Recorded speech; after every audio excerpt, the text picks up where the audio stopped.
Eduardo Chávez, por un inconveniente, no va a poder estar presente en su exposición. Es una lástima, hubiera sido muy importante poder contar con su presencia, pero pues eso nos va a permitir terminar un poco más temprano para que descansen y poder estar a tiempo de mañana.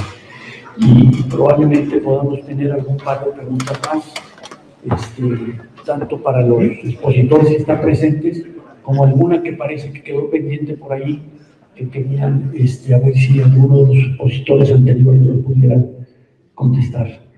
De modo que vamos a comenzar con la exposición de esta tarde, con Rodrigo Fernández Díez, licenciado en Derecho por la Universidad Panamericana, candidato a doctor en Ciencias Jurídicas por la Universidad IUS.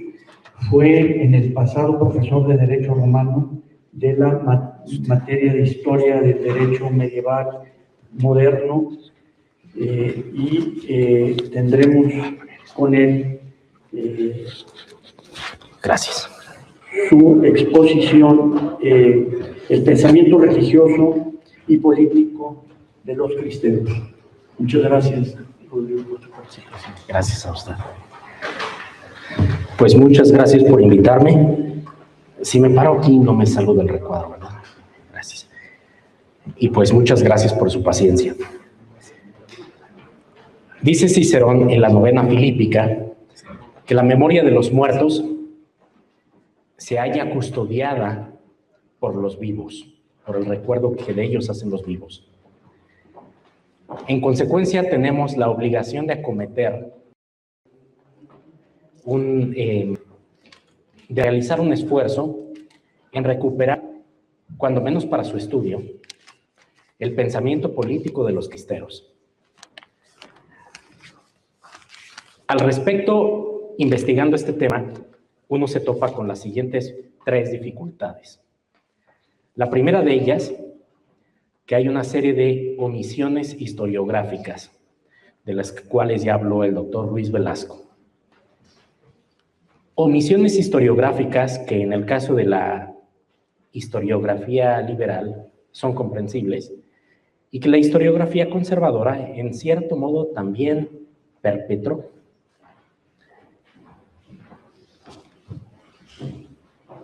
Omisiones historiográficas que de algún modo dificultan mucho la ubicación del pensamiento político cristero dentro del pensamiento católico mexicano desde el siglo XIX hasta el XX. Y es que para comprender a los cristeros hay que de algún modo comprender no solamente lo que dijeron, sino a qué autores leyeron y por qué dijeron lo que estaban diciendo. Es decir, hay necesidad de ubicarlos dentro de la historia del pensamiento político. Dentro de esas omisiones historiográficas se encuentra, por supuesto, la omisión en los estudios sobre la Revolución Novohispana. Eso de guerra de independencia es una nomenclatura moderna. En su época se le llamaba la guerra de revolución, porque era un intento de replicar en tierra novohispana la Revolución Francesa. Y dentro de esas omisiones se evita el estudio o referencia excesiva a los fidelistas, que eran los legitimistas de su momento. Y se habla solamente de Hidalgo o de Iturbide, dependiendo de la afición personal de cada político o historiador politizado que hable del tema. Esa imagen de Iturbide como un caudillo de la catolicidad, que en realidad no es verdadera, es más bien un liberal moderado. Y se ven otras omisiones que van tergiversando la capacidad de uno para poder comprender el pensamiento político, porque la reflexión histórica precede a la acción política de algún modo. En consecuencia, si uno tiene una visión distorsionada de la historia, acaba distorsionando todo lo demás. Otra segunda omisión, muy típica, en la guerra entre México y Estados Unidos, se suele presentar aquella guerra como una guerra entre dos naciones simplemente, en la cual los defensores de la nación mexicana recién nacida, por nacionalismo la estarían defendiendo. Y cuando uno ve casos como el del padre Jarauta, se ve más bien lo contrario, que por nacionalismo, que si del nacionalismo dependiera, a nadie le hubiera importado la invasión. Solo cuando el padre Jarauta empieza a hablar de la invasión gringa en términos de guerra de religión entre católicos y protestantes, se empieza a levantar la gente. Recuerdan ustedes que los gringos entran por el norte con una columna de más o menos 20,000 efectivos y por Veracruz con una segunda columna de solo 4,000 efectivos. 4,000 efectivos, y no había quien les hiciera frente, porque a nadie le importaba. Y solo el padre Jarauta, cuando lo plantea como guerra de religión, empieza a levantar a la gente. Más adelante, cuando ocurre la guerra de reforma, se habla de los conservadores en un sentido muy genérico. Se les engloba a todos en un mismo cajón, como si entre ellos no hubiera más bien unos liberales moderados y un grupo pequeño pero importante de ultramontanos que se unió a los conservadores en estricto sentido, forzados por las circunstancias, porque no les quedaba de otra.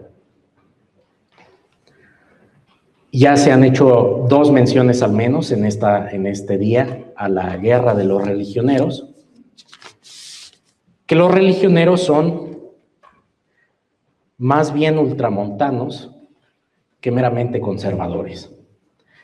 Los religioneros que tienen muy claro que hay que luchar contra el protestantismo del gobierno, recordando que la guerra de reforma se le llamó, más bien a las leyes de reforma, se les llamó así, dicen las fuentes de la época, porque pretendían replicar en el ámbito político los efectos del protestantismo.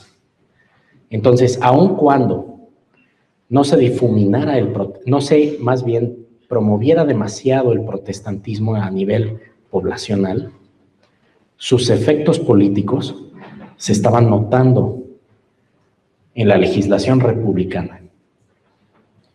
Y los religioneros entienden en consecuencia que hay que luchar contra la protestantización política del país.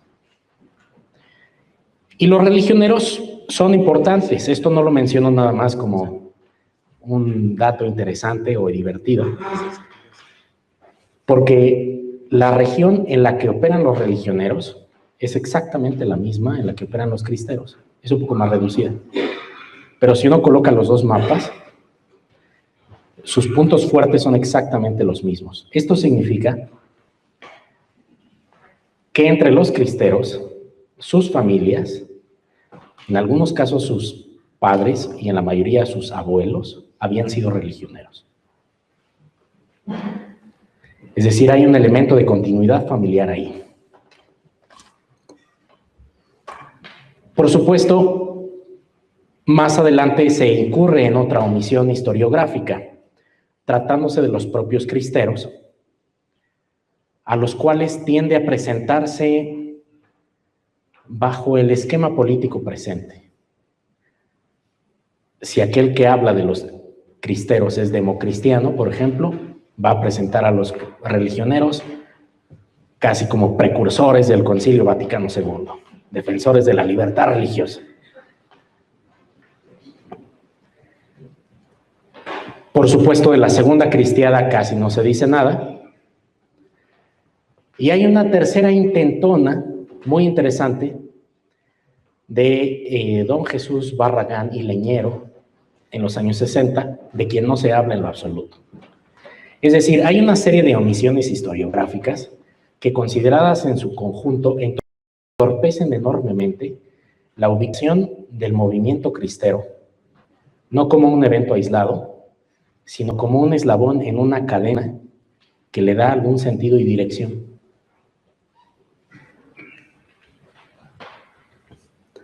Ahora, hay una segunda dificultad, que es la siguiente. Todos los movimientos revolucionarios tienden a estudiarse, o contrarrevolucionarios, a partir de la estela documental que dejaron. como es natural. Y también, como es natural, la gente de una posición quizá una más ilustre deja un rastro documental más fácil de seguir. Un campesino analfabeto quizá nunca deje documentos tras de sí. En consecuencia, se acaba estudiando más bien lo que pensaba la dirigencia que lo que pensaba la tropa. Esto lo noté por primera vez hace muchos años estudiando a los zapatistas. Que la tropa tenía una serie de ideas y el movimiento tenía que hacer apología de su propio levantamiento, haciendo publicaciones en la prensa que presentaran una cara del movimiento más agradable a la gente de la Ciudad de México, para ganársela. Y esto, por supuesto, provoca una serie de deformaciones. Entre los cristeros sí hay necesidad de distinguir entre lo que pensaba la dirigencia doctrinal, sobre todo los miembros de la Liga, y lo que pensaba la tropa. Puede haber algunos elementos en común, pero también hay distinciones importantes. Y para lo que pensaba la tropa, pues hay un menor rastro documental. El libro de Jan Meyer es fundamental para eso, porque él sí pudo ir a entrevistarlos. Cosa que, por ejemplo, no se podría hacer con los religioneros, porque ya no hubo un Jan Meyer que fuera a entrevistarlos a ellos. Y hay una tercera dificultad, que es la siguiente. Que nuestra cultura histórica y política es cada vez más pobre. En consecuencia, para entender estos movimientos del pasado, somos nosotros los que nos vemos con ciertos impedimentos. Esta degradación gradual del pensamiento es muy notoria y en tiempos de los cristeros ya se estaba viviendo. Y se ve en lo siguiente. En la recepción del magisterio pontificio. Así como actualmente parece que el Concilio Vaticano II ha borrado todo el magisterio anterior de la Iglesia, porque ya no se hacen referencias a él, ya en el siglo XIX estaba empezando a suceder algo similar. El pontificado de León XIII, que fue tremendamente longevo, casi 3 décadas, y tremendamente fructífero en encíclicas, casi 90 encíclicas, o sea, el señor estaba escribiendo casi 3 encíclicas al año, parecía batería de artillería. Es un magisterio tan copioso y tan largo en su proyección histórica que para cuando vivían los cristeros ya no se hacía referencia prácticamente a ningún documento anterior a él. Así como Miramón y los ultramontanos de su generación tenían como referencias el sílabus y cuánta cura, a finales del siglo XIX solo se hablaba de León XIII, y cuando León XIII publica Rerum Novarum en 1891, ya no se habla de ninguna encíclica de él más que de esa. Y eso, pues, naturalmente genera muchas deformaciones a nivel doctrinal. El propio magisterio de León XIII era en sí mismo ya muy problemático. Por ejemplo, tiene una encíclica muy buena, Divini Redemptoris, que no hay que confundir con otra del mismo nombre que luego publicó Pío XII, que habla del reinado de Cristo y que de algún modo pone bases que más adelante desarrollaría quas primas. Pero también tiene otras encíclicas, por ejemplo, Nobilissima Gallorum Gens, donde le dice a los franceses que acepten el republicanismo y se dejen de tonterías, que sumió a Francia en un caos. Tiene otra encíclica, Cum Multa Sint, en la que le dice a los carlistas en España que a lo mejor los liberales españoles no son tan malos como ellos dicen. Después de todo son españoles y están bautizados todos. Y que les sugiere llegar a un avenimiento. Pero luego tiene otra tercera encíclica, Et Nos, sobre la situación en Italia, y como él abrigaba esperanzas de recuperar los estados pontificios, ahí le dice a los italianos que se mantengan con él y que si requiere la utilización del non expedit, que obedezcan. Entonces el propio León XIII tiene una posición que parece un poco ambivalente, es poco clara. Y si los católicos de la época requerían directrices para poder formular un pensamiento político, las aguas ya eran muy turbias, desde el propio magisterio pontificio. Luego León XIII publica Rerum Novarum, y a partir de esa, en México es la única encíclica de la que se habla. Y es una encíclica muy importante que trata y elabora, sienta las bases de toda la cuestión social. ¿Cuáles son los puntos fundamentales de la cuestión social? Los que vienen en esa encíclica. La cuestión obrera, la cuestión de la propiedad, la familia y el papel de las riquezas en la vida espiritual. Es muy importante. Pero esos son temas a partir de los cuales tampoco se puede construir un pensamiento político particularmente completo. Son temas que tienen su importancia, pero la cuestión social se vuelve la predilecta precisamente porque lo que permite es no hostilizar frontalmente al gobierno. Es decir, son temas más bien marginales. De hecho, cuando se promulga la Constitución de 1917, se incorpora al artículo 123 casi todo lo que la doctrina social católica había dicho sobre la cuestión obrera.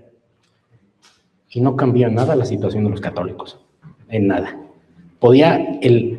Ahora como se dice, el copy-paste, podía el gobierno hacer un copy-paste de todo el pensamiento social católico y ponerlo en la Constitución y no tenía ningún efecto muy significativo, porque son temas más bien marginales, secundarios. Los cristeros pertenecen a una generación cuyo pensamiento político radica exclusivamente en esos temas. Es decir, están prácticamente en ceros. Así como en el ámbito militar, los cristeros en 1926 tienen machetes, algunos rifles viejos y de distintos calibres, lo que no permitía reaprovisionar el parque, en el ámbito político les pasa lo mismo. La generación inmediatamente anterior los había dejado prácticamente en ceros y con un planteamiento doctrinal exclusivamente enfocado a la cuestión social. Es decir, es casi como no tener nada.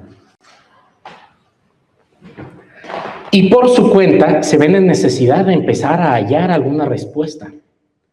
Y además en un momento que no era el más propicio para ello, ya con las balas silbando, pues no es el momento más propicio para regresar a Aristóteles y vamos a empezar a reestudiar el régimen de cristiandad. Pues no es el momento, es algo que se debía haber hecho desde antes. Sin embargo, hay algunos visos interesantes en esa exploración.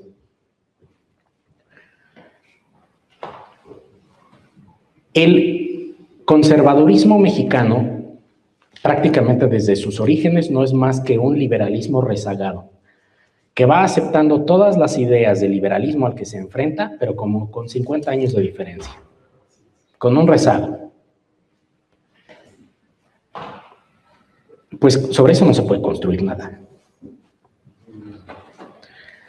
Ahora, los cristeros, en consecuencia, cuando promulgan su primer manifiesto, el que es suscrito por Capistrán Garza, que es del 1 de enero de 1927, lo único que tienen claro es que no les gusta la Constitución de 1917 y quieren retornar a la Constitución de 1857, que es la Constitución de los liberales, pero de unos cuantos años antes. Un liberalismo rezagado. Luego, para cuando viene el manifiesto de don Enrique Gorostieta, para 1928, en octubre, se propone el regreso a la Constitución del 57, pero sin las leyes de reforma. Lo cual es interesante porque de lo que habla es de la necesidad de repudiar la desamortización.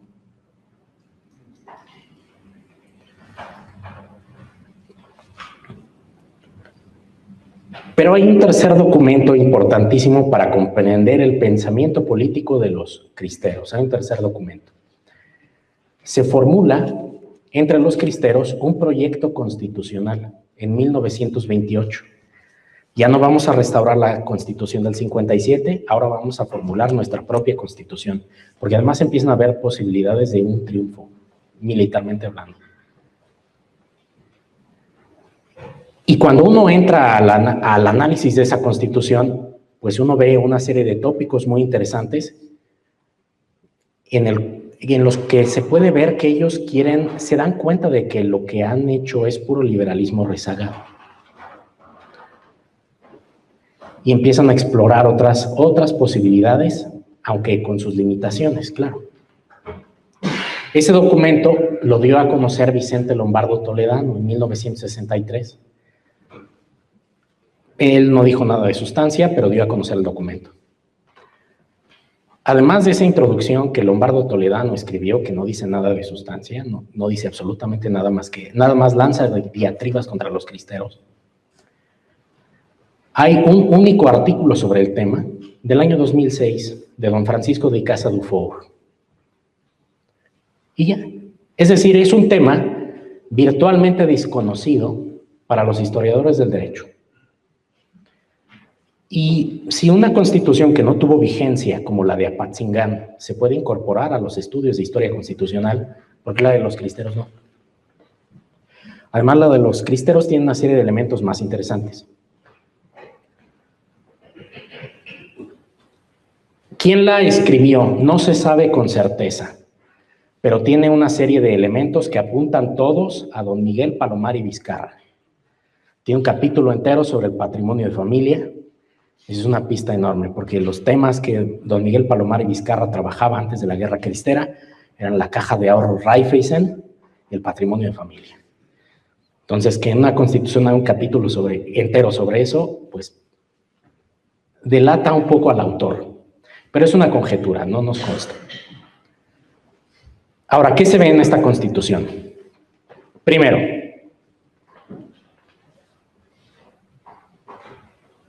hay una proclamación de Cristo como Rey del universo. Y con ello cree el autor de esta Constitución que ya es un planteamiento plenamente católico. Y no lo es del todo. Este es un tema que en México causa algún escozor. No porque una Constitución proclame a Dios, a Cristo, Rey del universo, es necesariamente católica. Porque en el constitucionalismo, en el solo hecho de ya redactar una Constitución, aunque sea una Constitución que proclame a Cristo, hay una subordinación de esa proclamación a la soberanía popular. Es decir, se le proclama más como una preferencia cultural, como a quien le gustan más los chilaquiles verdes que los rojos, o las quesadillas que son de tinga y las que no tienen queso. Es más una preferencia cultural. Y es que el constitucionalismo no se puede despojar del principio de soberanía. La soberanía, para traducirlo, es un atributo exclusivamente divino. Exclusivamente divino. Estaba además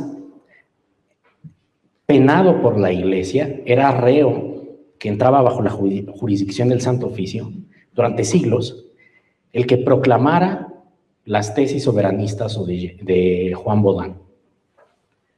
Y de pronto aparece una Constitución y lo que incorpora es ese principio. Es decir, en el hecho mismo de adoptar una forma política republicana con una Constitución fundacional, independientemente de lo que uno le meta a esa Constitución, el proyecto ya es liberal. Ya de entrada, ya es liberal. Segundo, es una Constitución que lo que defiende es el librecultismo, que todavía en el magisterio pontificio de la época era una posición no aceptada.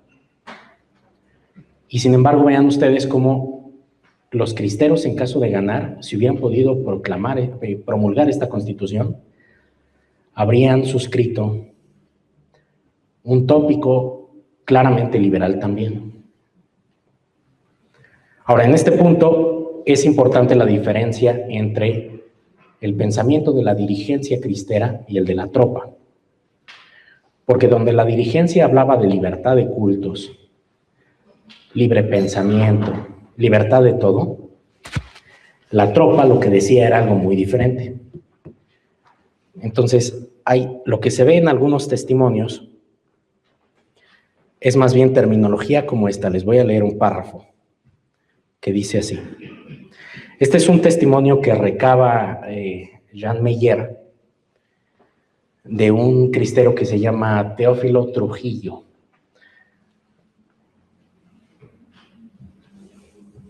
Y dice así: estoy decidido a levantarme en armas en contra de este mal gobierno para defender los derechos de Dios y de la Iglesia.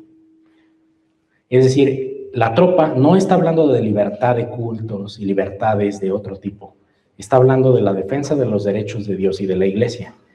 Esos eran los términos en los que se defendía la cuestión por los ultramontanos del siglo XIX. Y dice: yo soy vasallo de Cristo Rey y nadie me puede detener porque he jurado luchar por él hasta la muerte. Hoy en la mañana el doctor Jean Meyer mencionaba también a un cristero de nombre Gutiérrez y Gutiérrez, que él tiene un libro que desafortunadamente se ha vuelto muy difícil de conseguir, Mis recuerdos de la gesta cristera. Ahí tiene una anécdota padrísima en la que él, como campesino, pero era estudiante de medicina, va a ver a su padre, que era campesino, y le va a pedir su bendición para unirse a los cristeros. Su padre, al verlo, lo primero que le dice es: hijo, ¿qué está usted haciendo aquí? ¿Por qué no está continuando sus estudios? O sea, no aprecia usted los sacrificios que estamos haciendo para mandarlo a la universidad. Y lo que él le dice a su papá es que él quiere defender los derechos de Dios y de la Iglesia. Ante lo cual su padre pausa, reflexiona y le da la bendición. Y le dice que es un orgullo que represente a la familia en esa gesta. Son los derechos de Dios y de la Iglesia, no son las libertades individuales. Es decir, mientras la dirigencia tiene un cierto tipo de lenguaje, la tropa tiene otro que es históricamente anterior y doctrinalmente también tiene una carga diferente. Bueno, esto se ve a lo largo de toda la Constitución cristera. Quizá lo más interesante de la Constitución cristera esté más bien en la parte orgánica de la Constitución.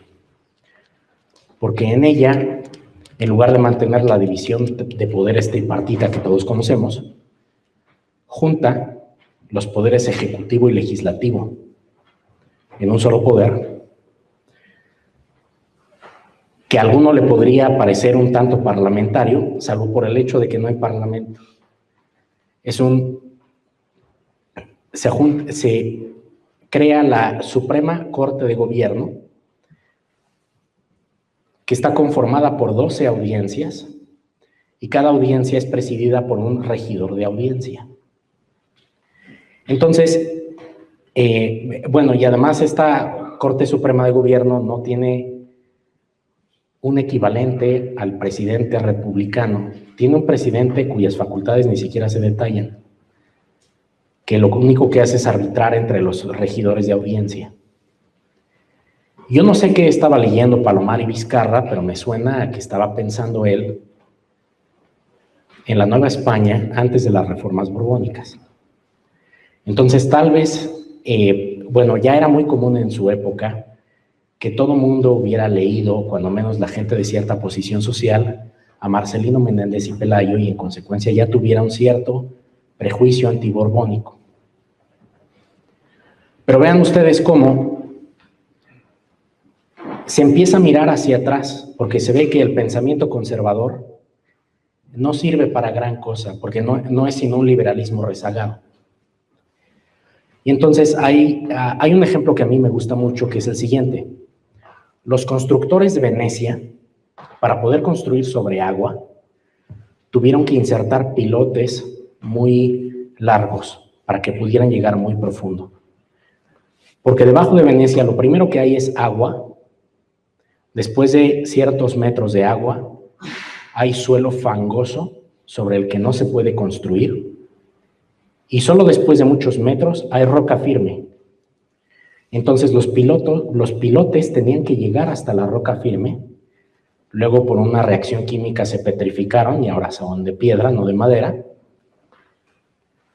Y hay necesidad así de llegar hasta la roca firme, muy profunda, para poder erigir algo sólido sobre ella.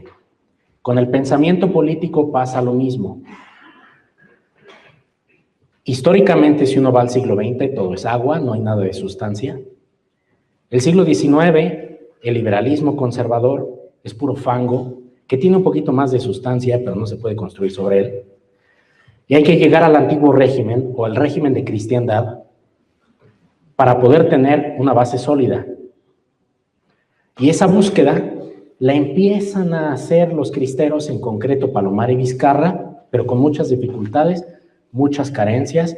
Es muy problemático lo que él plantea, pero hay una suerte de búsqueda en esa dirección, que es al final del día hacia lo que llama el magisterio pontificio del siglo XIX, restaurar el régimen de cristiandad. Si quieren pensamiento político católico, no vayan a los conservadurismos del siglo XIX. Hay que ir al régimen de cristiandad. Y de ese modo, pues retomar de algún modo el hilo donde lo había dejado Palomar y Vizcarra, a pesar de sus carencias, en un ejercicio de muy buena fe. Y pues, ¿ya me pasé de tiempo o estoy todavía? Como no tenemos la otra, creo que puedes tomarte 2 o 3 minutos más, nada más. Bueno, muchas gracias. Y esto es muy interesante, también la Constitución de los Cristeros tiene algunas otras notas marginales. Por ejemplo, el relativo al voto. Ya prevé un voto universal. También se le concede a las mujeres el voto. Pero no es un voto para efectos electorales de carácter republicano general, federal, vamos a decirlo así. En esa Constitución cristera no hay entidades federativas como las que actualmente tenemos. Lo que hay es puros municipios. Es una federación de municipios. Entonces vean ustedes, hay una federación de municipios regida por estas 12 audiencias, sin una figura presidencial clara, más que una figura simbólica que lo que hace es arbitrar entre los regidores de audiencia. Pues es muy interesante la impronta de lo que está pensando el posible autor de esta Constitución. Así como en el ámbito militar se ve, por ejemplo, en Pedro Quintanar y en Degollado Guízar, que empiezan como terratenientes armando a la peonada y lanzándose a la guerra, configurando la hueste, que es la forma primigenia militar novohispana, y luego se ve entre los indios, por ejemplo, entre los huicholes de San Sebastián, que ayudan a los cristeros, y los tepehuanes de Durango, que se reconfiguran las milicias indígenas, que este país sigue revirtiendo en tiempos de caos a cierto fondo novohispano, también quizá en el ámbito político. Por supuesto, yo no sé qué tan funcional sería actualmente una federación de municipios. Yo creo que hay un cierto romanticismo respecto a la arquitectura política de la Nueva España antes de las reformas borbónicas, que a mí me parece un poco ingenua. En primer lugar, porque la figura del rey, que aunque en su momento fue más arbitral que otra cosa, con el tiempo adquirió un mayor protagonismo, la figura del rey tiene una relación misteriosa pero importante con el reino de Cristo. En consecuencia, esa imagen que queda usurpada por la figura del presidente, que no es ya el padre legítimo de la patria, sino una suerte de padrastro abusivo, no obstante se vuelve una figura un tanto necesaria para la patria. Ahora sí que una patria descabezada, yo no sé hacia dónde iría. En ese sentido, ese proyecto quizá de Palomar y Vizcarra no me parece genial. Pero bueno, por supuesto, ahí estamos en el ámbito de lo discutible. Y naturalmente, tratándose de un proyecto constitucional no muy estudiado, pues lo que yo puedo plantear es muy introductorio nada más. Y pues más allá de eso, gracias.